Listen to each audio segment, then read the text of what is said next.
If you are talking about really 700 unit supply, then we shouldn't be able to rent out 4 rooms within 10 days. So basically, I reserve a unit for Monica already. But then I only have one major concern, which is I believe is everyone's concern, which is the high density. So I know there will be a lot of demand, but then at the same time, there will be a lot of competition as well. Because I checked the property guru alone, there's like 700 plus results. What I want to know is that is Spark Capital team aware of the current occupancy rate and then the type of people that are currently staying there right now?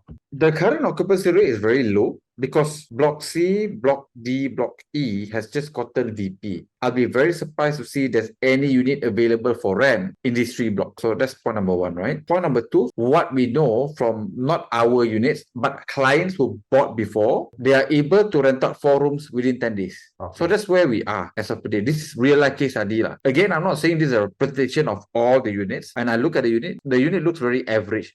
Nothing special. It's very similar to a lower budget utopia. So far, that's the current transaction. The other thing here is that don't take too much stock on number of advertisement because you could have 100 units available, but you got 700 agents marketing those 100 units. Do you know what I'm trying to say? Most agents also have multiple ads. Even though they have 1 unit or 2 units, they could have 10 ads. So unless you know what is the unique one, because if you are talking about really 700 unit supply, then we shouldn't be able to rent out 4 rooms within 10 days. You know what I mean? Yeah. That doesn't make sense. Yeah. And our rental rate also not cheap. We budget for worst case scenario, right? That's why we advocate clients, number 1, to spend a little bit more on renovation so that your unit becomes the top 5%. Yeah, you have a lot of unit, but your unit is nicest because you got a lot more budget, because you got a lot more rebate, and units come partly furnished. So you got advantage on that, number 1. Number 2, take step-up financing, interest-only loan in the first 3 to 5 years. Why? In the event there's a price war, even you slash the price point by 30%, you still sustainable for you. Because the rest of the guys who bought, not in FACAP, number 1, they bought a higher price point, their loan confirmed 100%. So if they drop down to our price, that means they lose 20 or 30%. Their negative cash flow will be closer to about 1,000 per month. So I think from risk mitigation point of view, I think it was very clearly highlighted. And your facility is not the worst in the area. Your facility is actually one of the best in the area, if not the best. We believe it's sustainable. I feel relieved now that I hear all this. Yep.